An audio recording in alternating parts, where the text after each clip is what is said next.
بسم الله الرحمن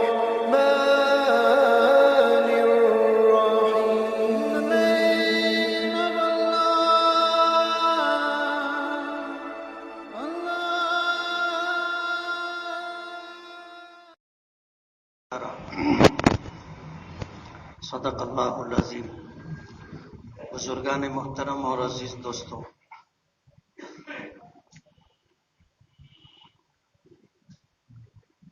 اللہ تعالیٰ نے جو شریعت ہمیں عطا کی ہے، جو دین ہمیں دیا ہے، وہ ہر اعتبار سے کامل و مکمل ہے.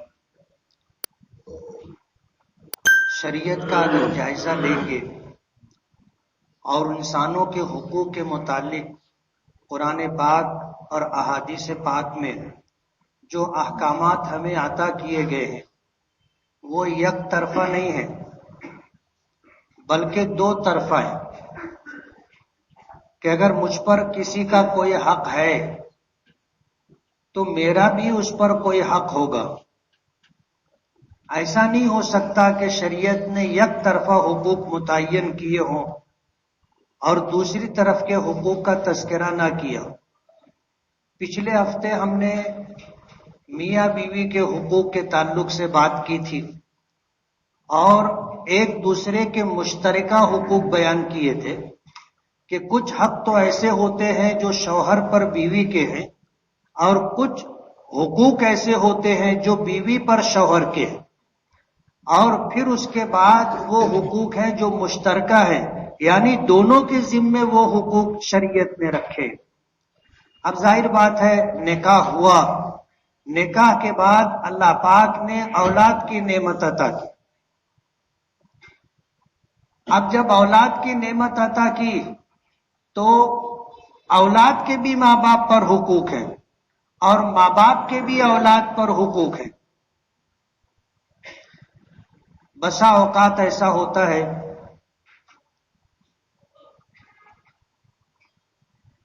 کہ اپنے حقوق کی تو لوگوں کو فکر ہوتی ہے کہ میرا کس پر کیا حق ہے وہ مجھے ملے، لیکن حقوق کی ادائیگی کی فکر نہیں ہوتی کہ میرے ذمے دوسروں کے کیا حقوق ہیں جسے مجھے ادا کرنا ہے. آج ضرورت اسی بات کی ہے کہ سماج میں رہنے والے اور خاص طور پر مسلمانوں کو یہ معلوم ہونا چاہیے کہ دوسروں کے ہم پر کیا حقوق ہیں. اسلام وہ خوبصورت دین ہے اور نبی کریم صلی اللہ علیہ وسلم کے صدقے میں ہمیں ملا ہے جو ہر اعتبار سے کامل و مکمل. 23 سال کے عرصے میں اللہ پاک نے دین اسلام کو مکمل کیا. حضور پاک صلی اللہ علیہ وسلم حج کے لیے تشریف لے گئے اور وہ آپ کی زندگی کا، ہمارے درمیان انسانوں کے درمیان رہنے کا آپ کا آخری سال تھا. قرآن کریم کی آیت نازل ہوئی الیوم اکملت لکم دینکم واتممت علیکم نعمتی ورضیت لکم الاسلام دینا، کہ آج کے دن تمہارے لیے تمہارا دین میں نے مکمل کر دیا ہے، تم پر اپنی نعمتیں تمام کر دی ہیں اور تمہارے لیے دین اسلام کو پسند کر لیا ہے. تو ہماری شریعت ہر اعتبار سے مکمل ہے. دوسری شریعتوں میں اور دوسرے دھرم اور مذاہب میں آپ دیکھو گے تو ماں باپ کے حقوق تو آپ کو کچھ مل جائیں گے، لیکن ماں باپ پر اولاد کے کیا حقوق ہیں یہ چیز آپ کو نہیں ملے گی. یہ ہماری شریعت ہے دین اسلام کہ اللہ پاک نے اس میں جہاں میاں بیوی کے حقوق بیان کیے اور دونوں کے نکاح کے بعد جو اولاد ہوتی ہے ان اولاد کے بھی حقوق بیان کیے.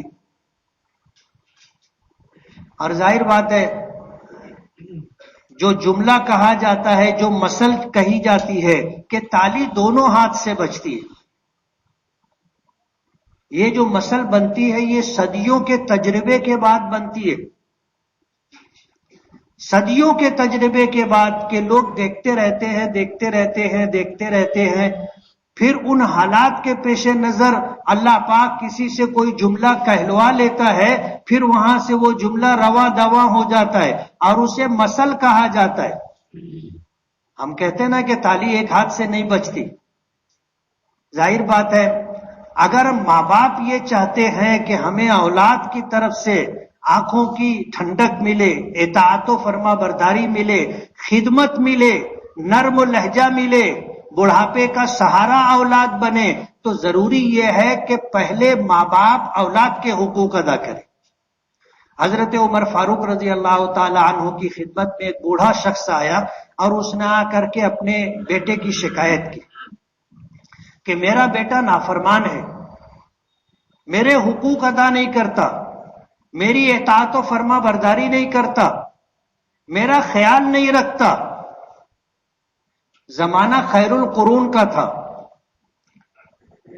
3 زمانے ہیں جسے اللہ کے نبی صلی اللہ علیہ وسلم نے بہترین زمانہ قرار دیا۔ آپ نے فرمایا خیر القرون قرنی، زمانوں میں سب سے بہترین زمانہ میرا زمانہ ہے۔ خیر القرون قرنی، سب سے بہترین زمانہ میرا، ثم الذین یلونہم، پھر وہ زمانہ جو میرے زمانے سے ملا ہوا ہوگا، یعنی صحابہ کا زمانہ، ثم الذین یلونہم، پھر وہ زمانہ جو صحابہ کے زمانے سے ملا ہوگا، یعنی تابعین کا زمانہ۔ اللہ کے نبی صلی اللہ علیہ وسلم نے ان 3 زمانوں کو بہترین زمانہ قرار دیا ہے۔ اور ظاہر بات ہے یہ دوسرے زمانے کی بات ہے۔ حضرت عمر فاروق رضی اللہ تعالی عنہ امیر المومنین تھے اور ایک شخص نے آ کر کے اپنی اولاد کی شکایت کی۔ حضرت عمر فاروق رضی اللہ تعالی عنہ نے شکایت سننے کے بعد اس کے بیٹے کو بلا لیا۔ جب وہ آیا تو حضرت عمر فاروق رضی اللہ تعالی عنہ نے کہا کہ تم اپنے باپ کے نافرمان ہو، اپنے باپ کے حقوق ادا نہیں کرتے، ان کا خیال نہیں رکھتے، ان کی ضرورتیں پوری نہیں کرتے۔ ساری بات بیٹے نے سنی، اور جب حضرت عمر فاروق رضی اللہ تعالی عنہ کی بات مکمل ہو گئی تو اس نے احترام کے ساتھ پوچھا کہ امیر المومنین، اولاد پر ماں باپ کے تو حقوق ہیں، کیا اولاد کے بھی ماں باپ پر کوئی حق ہے؟ حضرت عمر فاروق رضی اللہ تعالی عنہ نے فرمایا کہ ہاں، اولاد کے بھی ماں باپ پر حقوق ہیں۔ تو اس بچے نے پوچھا کہ امیر المومنین وہ حقوق کیا ہے؟ حضرت عمر فاروق رضی اللہ تعالی عنہ نے فرمایا کہ پہلا حق یہ ہے کہ انسان اپنی اولاد کے لیے اچھی بیوی کا انتخاب کرے۔ ظاہر بات ہے خاندانی نظام بننا ہے اور اس کی ابتدا اور آغاز نکاح سے ہونا ہے۔ نکاح کے لیے رشتے تلاش کیے جاتے ہیں۔ یہی وہ موقع ہوتا ہے کہ اس وقت کل آنے والی اولاد کا پہلا حق یہ ہے کہ ہم اچھی بیوی کا انتخاب کریں، یعنی اپنی اولاد کے لیے اچھی ماں کا انتخاب کریں۔ جو کسی انسان کی بیوی ہوتی ہے وہی اس کی اولاد کی ماں بننے والی ہوتی ہے۔ فرمایا کہ پہلا حق یہ ہے کہ اپنی اولاد کے لیے اچھی ماں کا انتخاب کرے۔ اس بچے نے کہا کہ امیر المومنین، میرے باپ نے ایک مجوسیہ باندی سے شادی کی، نکاح کیا، اور اس باندی کے پیٹ سے میں پیدا ہوا۔ نہ اس کے پاس ایمان تھا اور نہ اس کے پاس کوئی سلیقہ تھا۔ حضرت عمر فاروق رضی اللہ تعالی عنہ خاموش ہو گئے۔ اس بچے نے پوچھا کہ امیر المومنین اور بھی حقوق ہیں؟ فرمایا کہ ہاں، بچہ پیدا ہو تو اس کا اچھا نام رکھا جائے، با معنی نام رکھا جائے۔ اچھا اور با معنی نام رکھنا اولاد کا حق ہے۔ ہم لوگ نام رکھنے کے تعلق سے تو بڑی جستجو کرتے ہیں اور بہت سارے لوگوں سے مشورہ کرتے ہیں، لیکن ہماری ذاتی چاہت اور خواہش ہوتی ہے کہ ایک دم انوکھا اور نیا نام ہو۔ اب ظاہر بات ہے ہم سے پہلے انسان دنیا میں آئے، اللہ نے سب کو اولاد کی نعمت عطا کی، اور ان لوگوں نے اپنی اولادوں کے نام رکھے۔ اب ہم ایسا چاہتے ہیں کہ جو نام ماضی میں رکھا گیا اس سے ہٹ کر کے کوئی اچھا نام، کوئی نیا نام ہمیں ملے۔ اب میرے پاس کئی مرتبہ میں نے سنایا، بتایا بھی کہ کچھ لوگ آئے، ایک صاحب آئے، کہنے لگے کہ میرا پہلا بیٹا ہوا، اس کا میں نے نام رکھا سنجاب۔ میں نے کہا اچھا۔ بولے دوسرا بیٹا ہوا، اس کا میں نے نام رکھا سرخاب۔ بولے اسی وزن پر ایک دم نیا نام بتاؤ کہ کسی کا نام، بولو پنجاب رکھ دو۔ اب ایک دم نیا نام تو ایسا ہی ہوگا، میں نے کہا اسی وزن پر اس کا نام پنجاب رکھ دو۔ ایک صاحب آئے، کہنے لگے کہ خوشخبری ہو۔ میں نے کہا مبارک ہو، کیا بات ہے؟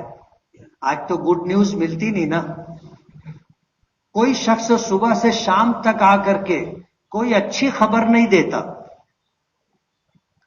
اور ہم جیسوں کے پاس تو جو لوگ آتے ہیں وہ بیچارے دکھی ہوتے ہیں، پریشان ہوتے ہیں، مصیبت زدہ ہوتے ہیں، حالات کا شکار ہوتے ہیں۔ وہ آتے ہیں تو اپنا دکھڑا سناتے ہیں، کوئی ماں باپ کی شکایت کرتا ہے، کوئی بیوی کی شکایت کرتا ہے، کوئی بچوں کی شکایت کرتا ہے، کوئی پڑوسیوں کی شکایت کرتا ہے، کوئی دوستوں کی شکایت کرتا ہے، کوئی اور پریشانی بتاتا ہے، کاروبار کی خرابی بتاتا ہے۔ آنے والے ہمارے پاس سب ایسی خبر لے کر کے آتے، اچھی خبر لے کر کے شاذ و نادر کوئی آتا ہے۔ وجہ اس کی ہے کہ ہم لوگ ناشکرے ہیں۔ اللہ پاک نے فرمایا کہ ان الانسان لربہ کفور، کہ انسان اپنے پروردگار کا ناشکرا ہے۔ ناشکرا ہے، ہم اللہ کا شکر ادا نہیں کرتے، تو کہاں سے لوگوں کو ہم خوشخبری سنائیں گے؟ ہمیں جو کچھ ملتا ہے ہم سمجھتے ہیں کہ یہ کم ہے، جو بھی ملتا ہے ہم سمجھتے ہیں کہ یہ کم ہے، تو کہاں سے شکر ادا کریں گے؟ اسی لیے ہمارے بزرگوں نے کہا ہے کہ سماج میں رہتے ہوئے ہمیں اپنے سے اوپر والوں کو نہیں دیکھنا چاہیے، بلکہ سماج میں رہتے ہوئے ہم سے نیچے کے لوگوں کو دیکھنا چاہیے۔ اور باقاعدہ اس کے لیے نبی کریم صلی اللہ علیہ وسلم نے ہمیں دعا سکھلائی، اور یہ اسی وقت ہوگا جب ہم اپنے سے نیچے کو دیکھیں گے۔ ہم نے کسی کو دیکھا کہ اس کے پاس گھر نہیں ہے، وہ پریشان ہے گھر کے لیے، تو حضور نے فرمایا کہ تمہارے پاس گھر ہو تو دعا پڑھو، الحمدللہ الذی عافانی مما ابتلاہ بہ وفضلنی علی کثیر ممن خلق تفضیلا، کہ تمام تعریفیں اس اللہ کے لیے ہیں جس نے مجھے عافیت عطا کی، کہ اس کے پاس گھر نہیں تھا، اللہ نے مجھے گھر عطا کیا، اور مجھے بہت سارے لوگوں پر فضیلت بخشی۔ یہ بھی اللہ کا کرم ہے۔ ہم نے کسی اندھے کو دیکھا، کسی لنگڑے کو دیکھا، کسی لولے کو دیکھا، کسی گونگے کو دیکھا، کسی توتلے کو دیکھا، کسی بہرے کو دیکھا، تو ظاہر بات ہے دیکھنے کے بعد دعا الحمدللہ الذی عافانی مما ابتلاہ بہ وفضلنی علی کثیر ممن خلق تفضیلا، کہ اللہ پاک کا احسان ہے کہ اس نے ہمیں عافیت عطا کی۔ یہ اندھا ہے، اللہ نے مجھے آنکھ دی، یہ لنگڑا ہے، اللہ نے مجھے پیر دیے، یہ گونگا ہے، اللہ نے مجھے بولنے کے لیے زبان دی، یہ بہرا ہے، اللہ نے مجھے کان دیے، یہ ہاتھ کٹا ہوا ہے، ٹنڈا ہے، اللہ نے مجھے دونوں ہاتھ دیے۔ کسی نحیف نظار، کسی کمزور، کسی بیمار کو آدمی دیکھے، دعا پڑھے الحمدللہ الذی عافانی، کہ یہ بیمار ہے، اللہ نے مجھے صحت عطا کی، یہ کتنا کمزور ہے، اللہ نے مجھے توانائی عطا کی۔ ہم نے کسی کو دیکھا کہ وہ پھٹے ہوئے کپڑے پہنے ہوئے، ہم نے دیکھا کہ ہمارے پاس تو شاندار کپڑا ہے، دعا الحمدللہ الذی عافانی۔ یہ کب ہوگا؟ جب ہم اپنے سے نیچے کے لوگوں کو دیکھیں گے تو دل میں شکر کے جذبات پیدا ہوں گے اور اللہ کا شکر ادا کریں گے.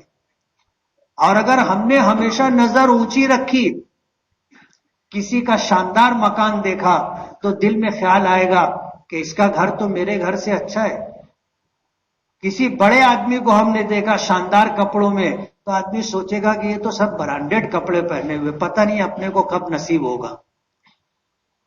کسی کی اچھی سواری دیکھی تو آدمی اپنی سواری دیکھ کے سوچے گا کہ اس کے پاس تو شاندار گاڑی ہے، میرے پاس کب ایسی گاڑی آئے گی.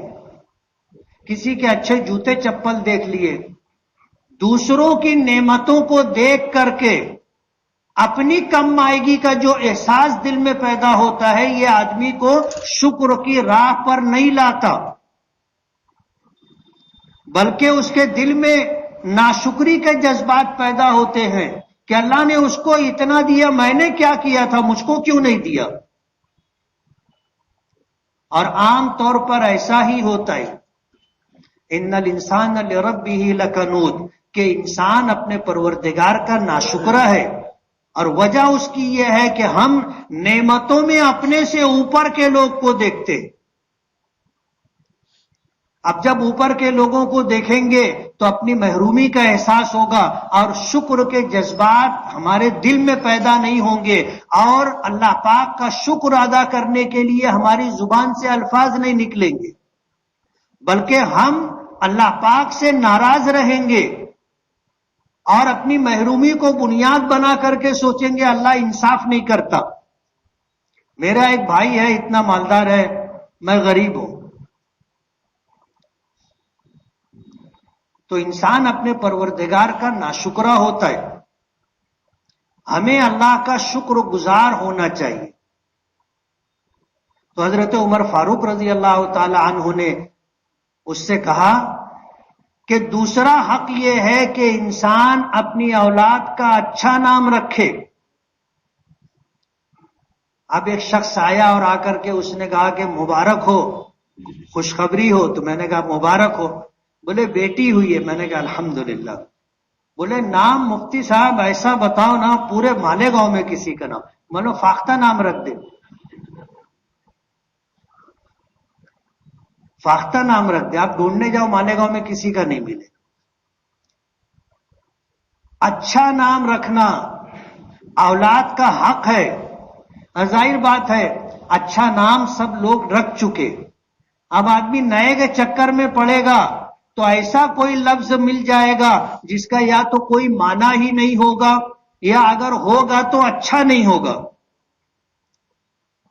تو اچھا اور با معنی نام رکھنا، اور نام رکھنے میں بھی ایسی بات پیش نظر ہونا چاہیے کہ آج بچپن میں آپ نام رکھا ہے اور اس نام سے آپ اسے پکاریں، اسے اچھا لگے. جوان ہو جائے تو بھی وہ نام اس کو اچھا لگے، ادھیڑ ہو جائے تو بھی وہ نام اس کو اچھا لگے، بوڑھی ہو جائے تو بھی وہ نام اس کو اچھا لگے. بعض لوگ ایسا نام رکھ دیتے ہیں کہ وہ بچپنے میں تو جچتا ہے. ہمارے پڑوس میں ایک صاحب نے اپنی بیٹی کا ایسا ہی نام رکھا. کچھ دنوں کے بعد وہ بیٹی اپنے باپ کو کہنے لگی کہ تم میرا نام کیسا رکھے ہو. اب وہ 10ویں میں گئی تھی تو وہ بولنے لگی کیسا نام رکھ دیے، سب میرا مذاق اڑاتے ہیں، وہ آواز دیتے ہیں تو مجھ کو برا لگتا ہے. تو باپ مجھ سے کہنے لگا کہ دیکھو سنو یہ کہاں بول رہی ہے. بولو صحیح بول رہی ہے نا، صحیح بول رہی ہے. نام بھی ایسا رکھنا چاہیے کہ ہر عمر میں جچے. تو اس شخص نے کہا کہ امیر المومنین میرے باپ نے میرا نام جول رکھا ہے. عربی زبان میں جول کہتے ہیں، کبھی دیکھا ہے گوبر ہوتا ہے، ایک کیڑا ہوتا ہے، اسے کاٹ کر کے گول گول بنا لیتا ہے اور اس کو ڈھکیلتا ہوا لے کر کے جاتا ہے، دیکھا ہے؟ عربی میں اس کیڑے کو جول کہتے ہیں. تو اس نے کہا امیر المومنین میرے باپ نے میرا نام جول رکھا، نہ مجھے تعلیم دی نہ میری تربیت کی فکر کی. عمر فاروق رضی اللہ تعالی عنہ نے وہ شخص جس نے یہ عرضی دائر کی تھی یہ پیٹیشن ڈالی تھی اسے خارج کر دیا اور اس شخص سے کہا کہ تو نے اپنی اولاد کا حق ادا نہیں کیا، اب تجھے یہ حق نہیں پہنچتا کہ تو اولاد سے اپنے حقوق کا مطالبہ کرے۔ تالی دونوں ہاتھ سے بجتی ہے۔ حضرت عمر فاروق رضی اللہ تعالی عنہ نے بتایا کہ اچھی ماں کا انتخاب کریں۔ اب ہم لوگ یہیں سے غلط راہ پر نکل پڑتے۔ حضور پاک صلی اللہ علیہ وسلم نے فرمایا تنکح المرأة لأربعین لمالها ولجمالها ولحسبها ولدینها فاظفر بذات الدین، کہ نکاح کرنا ہو تو دنیا والے 4 خوبیوں کو دیکھ کر نکاح کرتے ہیں۔ لمالها، سب سے پہلے لوگ دیکھتے ہیں مال، مالداری دیکھ کے نکاح کرتے۔ ولی جمالہا، کچھ خوبصورتی دیکھ کے نکاح کرتے ہیں۔ ولی حسبہا، خاندان دیکھ کر کے نکاح کرتے۔ ولی دینہا، دینداری دیکھ کر نکاح کرتے۔ حضور نے فرمایا فاظفر بذات الدین تربت یداک، دینداری دیکھ کر نکاح کرو، دینداری دیکھ کر نکاح کرو، کامیاب رہو گے۔ اب ظاہر بات ہے ہم لوگ تھوڑا سا اپنے آپ کو اس کسوٹی پر پرکھ کے دیکھیں، اس معیار پر اپنے آپ کو ڈال کر کے دیکھیں کہ کیا ہم اپنے لیے، اپنے بچوں کے لیے، بچیوں کے لیے کون سا معیار دیکھتے، کس معیار کو دیکھ کر کے شادی کرتے۔ اب ظاہر بات ہے کہ ہم نے اپنے آقا کے مشورے کو اور ان کی دی ہوئی ہدایت کو ہم نے نظر انداز کیا، دینداری کا تو کہیں تذکرہ ہی نہیں آتا۔ اور اب دینداری بھی اونقا ہو گئی ہے۔ اونقا سمجھتے ہو؟ ہوما ایک پرندے کا نام ہے۔ لوگ ایسا کہتے ہیں کہ وہ پرندہ اگر کسی کے اوپر سے گزر جائے تو وہ بادشاہ بن جاتا ہے۔ ہوما پرندہ ہے بھی کہ نہیں ہے معلوم نہیں، لیکن لوگوں میں یہ بات ہے کہ ہوما ایک ایسا پرندہ ہوتا ہے کہ کسی کے سر پر سے گزر جائے تو وہ بادشاہ ہو جاتا ہے۔ اونقا کہتے ہیں ایسی چیز جو نایاب ہو۔ کچھ چیزیں ایسی ہوتی ہیں جو کمیاب ہوتی ہے، کہ ملتی ہے لیکن کم ملتی ہے۔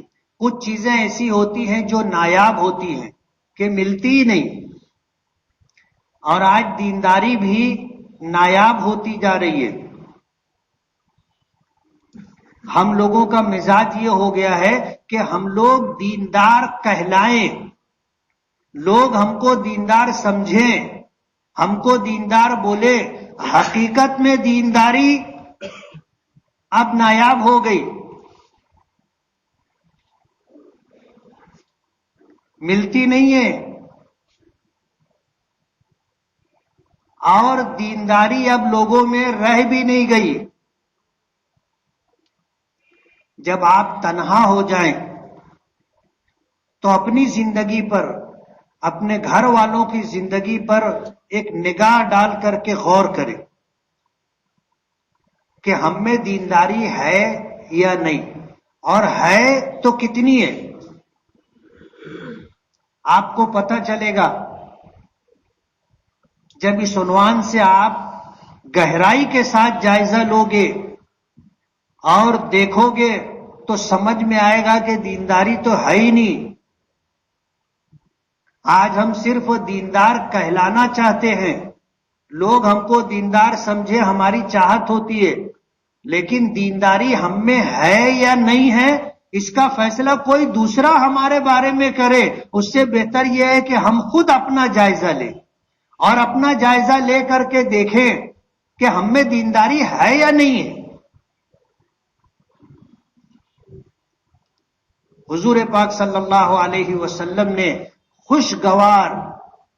خوشگوار زندگی کے لیے فرمایا دینداری دیکھ کر نکاح کرو، تربت یدا، دونوں ہاتھ بھرے رہیں گے، دونوں ہاتھ۔ اچھی بیوی اللہ کی بہترین نعمتوں میں سے ایک نعمت۔ ایک حدیث میں نبی کریم صلی اللہ علیہ وسلم نے فرمایا ہے کہ جس شخص کو اللہ پاک اس دنیا میں 3 نعمتیں دے دے وہ شخص خوش نصیب ہے۔ اللہ نے اس کو دنیا میں جنت دے دی۔ پہلی چیز وطن کی روزی، وطن کی روزی، کہ آدمی کو اپنے وطن کے اندر ایسی روزی مل جائے کہ اس کی ساری ضرورتیں پوری ہو جائے، خوش نصیب ہے وہ شخص۔ وطن کی روزی۔ دوسری نعمت کشادہ مکان، کہ اللہ نے اس کو کشادہ مکان دے دیا کہ اس کے لیے، اس کے بیوی بچوں کے لیے، اس کے متعلقین کے لیے وہ مکان کافی ہے، اور پھر اتنی گنجائش ہے کہ اگر کوئی مہمان آ جائے تو اس کو ہوٹل میں نہ ٹھہرانا پڑے، اور اس کے آ جانے سے ہمیں تکلیف نہ ہو، ہمارے اہل خانہ میں سے کسی کو اپنی جگہ تبدیل نہ کرنی پڑے۔ کشادہ مکان اللہ کی بہت بڑی نعمت ہے۔ لوگ کہتے ہیں کہ مکان کی کشادگی سے دل میں کشادگی آتی ہے، یعنی مکان بڑا ہو تو دل بڑا ہوتا ہے، اور مکان چھوٹا ہو تو دل چھوٹا ہوتا ہے، آدمی دل تنگ ہو جاتا۔ بڑے شہروں میں چلے جاؤ، لوگ کہتے ہیں بمبئی کی مثال کہ کسی کے یہاں گئے، سلام علیکم، وعلیکم السلام، اب وہ دونوں ایک دوسرے کو دیکھتے رہتے ہیں۔ اب وہ لوگ سوچتے ہیں، تھوڑی دیر کے بعد پوچھتے ہیں، بات چیت کے بعد، کب جاؤ گے؟ ظاہر بات ہے رات آنے والی ہے، رات آئی تو آدمی کو پیٹ لگانے کے لیے جگہ چاہیے۔ اب چھوٹے سے مکان میں لوگ رہتے ہیں، مہمان آ جائے تو وہ پریشان ہو جاتے ہیں کہ اس کو کہاں سلائیں گے۔ مکان تنگ ہے تو دل تنگ ہو جاتا، اور دل بڑا ہے، مکان بڑا ہے تو دل بڑا ہے، مہمان آیا آدمی پرتپاک استقبال کرتا ہے، اور ذرا بھی اس کو فکر اور ٹینشن نہیں ہوتا کہ اب اس کو کہاں سلائیں گے، ان کے پاس جگہ ہے۔ تو کشادہ مکان اللہ نے اگر کسی کو دیا تو خوش نصیب ہے وہ۔ اور تیسری نعمت نیک بیوی، سلیقہ مند بیوی، فرما بردار اطاعت گزار بیوی، اللہ نے اگر کسی کو دی ہے تو وہ شخص خوش نصیب ہے۔ یہ 3 نعمتیں، وطن کی روزی، کشادہ مکان، نیک بیوی، اللہ نے جس شخص کو دے دی، اللہ نے اس کو دنیا میں جنت دے دی۔ اور کیا چاہیے انسان کو؟ یہ 3 چیزیں اگر اللہ نے دے دی، خوش نصیب ہے وہ شخص۔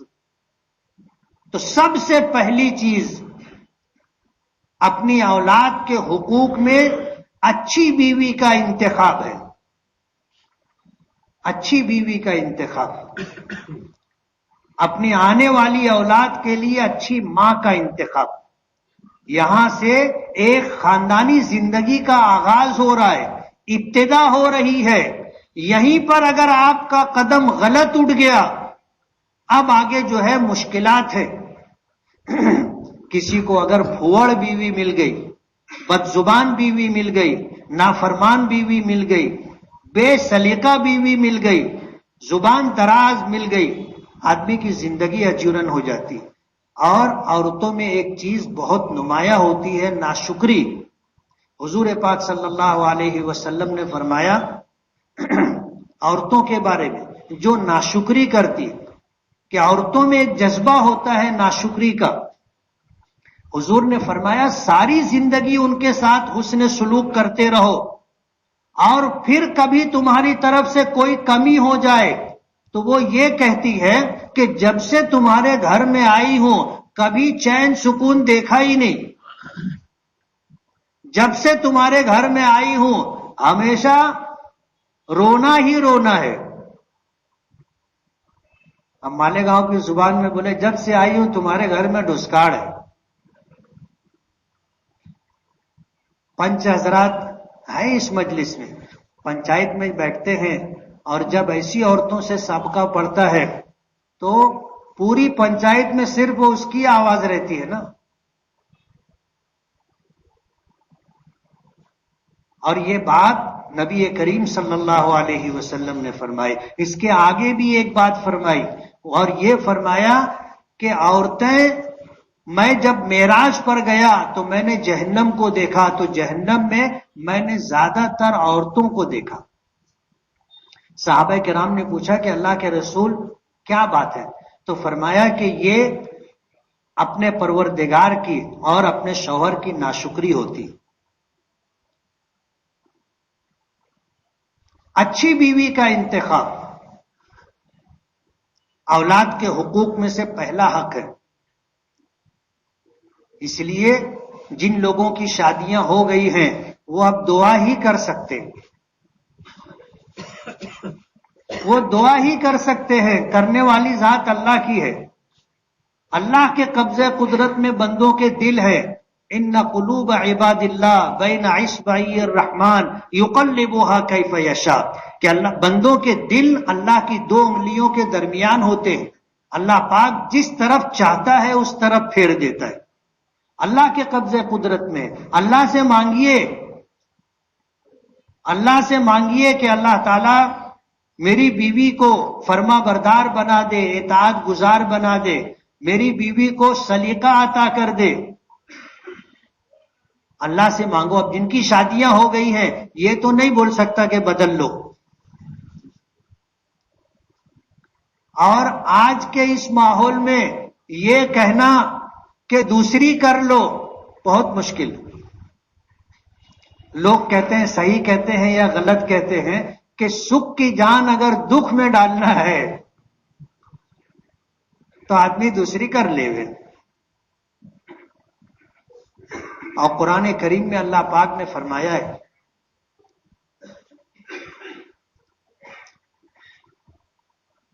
کہ اگر دو شادیاں کرو تو انصاف کرو. اور انصاف بہت مشکل ہے. خود اللہ نے فرمایا وَلَن تَسْتَطِيعُوا أَن تَعْدِلُوا، تمہارے لیے ممکن نہیں ہے کہ تم انصاف کر سکو.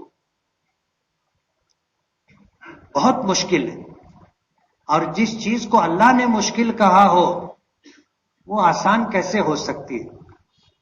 اس لیے دنیا میں گزارا کر لینے کا یہ مشورہ نہیں دیا جا رہا ہے کہ دوسری کرو، اور یہ بھی نہیں کہا جا سکتا کہ بدل لو. اللہ سے دعا کرو کہ اللہ نے جو بیوی دی ہے اسی کے اندر وہ ساری خوبیاں پیدا کر دے جو ایک خوشگوار زندگی کے لیے ضروری ہے. اور اللہ کے لیے کچھ مشکل نہیں ہے. وَمَا ذَلِكَ عَلَى اللَّهِ بِعَزِيزٍ، اللہ کے لیے کچھ بھی مشکل نہیں. تو اولاد کے حقوق میں پہلا حق اچھی بیوی کا انتخاب، اپنی اولاد کے لیے اچھی ماں کا انتخاب. اللہ تعالی ہمیں اس بات کی فکر عطا فرمائے. وآخر دعوانا الحمد للہ رب العالمین. جن لوگوں